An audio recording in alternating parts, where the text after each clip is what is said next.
Bismillahirrahmanirrahim. Faslun utawi iki iku fasal. Wa kullu ma utawi saben-saben barang. Jaza kang wenang apa bai'uhu adol ma.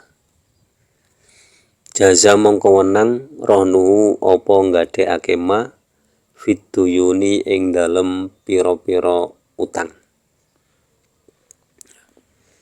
Pasal ini menjelaskan tentang gade atau rohn. Jadi barang yang boleh digadaikan itu barang yang bisa dijual. Jadi barang yang mempunyai nilai finansial, baik barang itu bergerak ataupun tidak bergerak. Jadi misalkan rumah, tentu yang digadaikan bukan terus rumahnya dibawa, tidak. Surat-suratnya saja sudah cukup. Jadi surat kepemilikan atau sertifikat rumah dan tanah itu sudah cukup. Begitu juga kendaraan sepeda motor atau mobil itu BPKB sudah cukup. Itu mewakili mobil atau sepeda motor. Tidak terus sepedanya dibawa, kan tidak. Tuh, karena itu sudah mewakili. Kalau emas ya emasnya. Kalau suratnya itu kan nggak bisa menjadi jaminan kalau cuma menggadaikan surat emasnya itu, karena masih rawan pencurian. Kalau BPKB mobil atau motornya dijual kan kelihatan itu loh. Terus lingkup hukumnya lebih ketat. Jadi itu fiduyuni. Jadi rohan atau gade itu untuk hutang. Jadi menggadaikan uang, misalkan emas, digadaikan sesuai jumlah emasnya. Misalkan digadaikan emasnya itu harganya 5 juta, yo digadaikan 5 juta itu tadi. Jadi idza sakoro tatkalane wis tetep subutuha apa tetepe duyun filimati ing dalem tanggungan. Jadi kemudian utang itu sudah menjadi tanggungan orang yang mempunyai barang yang digadaikan tadi. Jadi maksudnya gini, jadi kita hutang dengan membawa satu jaminan. Misalkan emas. Emas ini kita gadaikan, kita hutang terus jaminannya emas. Tuh. Misalkan emas ini harganya 5 juta, yuk kita dapat uang 5 juta. Tuh, itu kita gadaikan.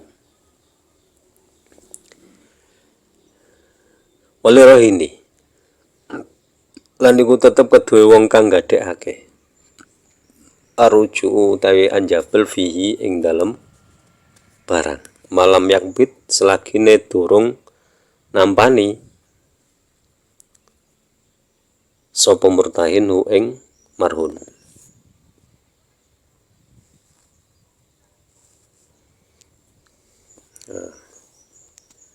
Kemudian selama belum ada serah terima, orang yang menggadaikan itu masih bisa mengambil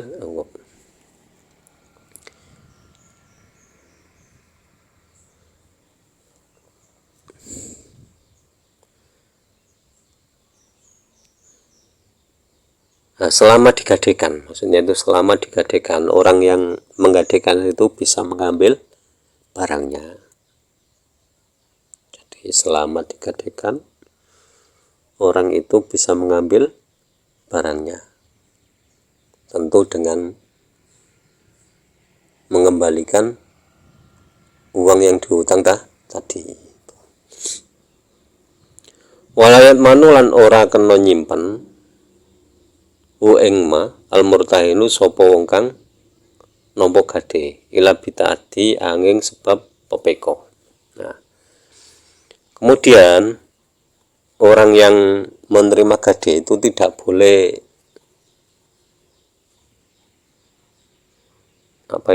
menjual atau lain sebagainya lah istilahnya itu. Jadi misalkan begini, misalkan si A itu menghadirkan emas tadi 5 juta kepada si B. Nah, kemudian sudah ada perjanjian, ini 1 bulan saya ambil. Nah, kemudian ternyata ditunggu 1 bulan tidak diambil, 2 bulan tidak diambil.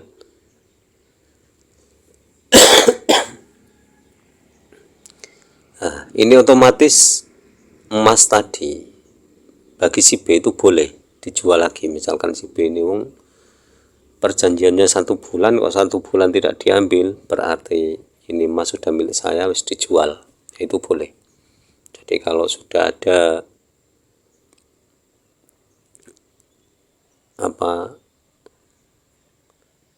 tidak menepati perjanjian tadi, itu otomatis sudah boleh dilepas.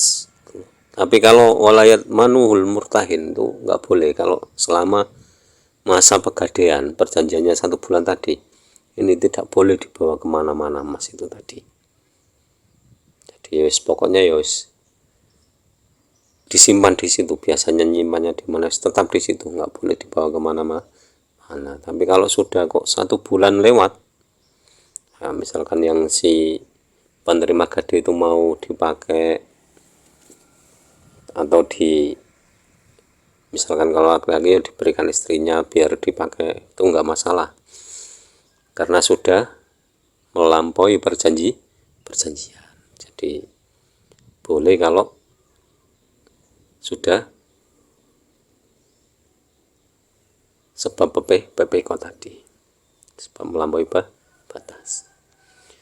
Wa ina qombato lantat kalane wus nampani sopo murtahin ba'dul haqi ing setengah hak, lam yakhruj mongko ora bisa metu apa syai'un suci minaroni saking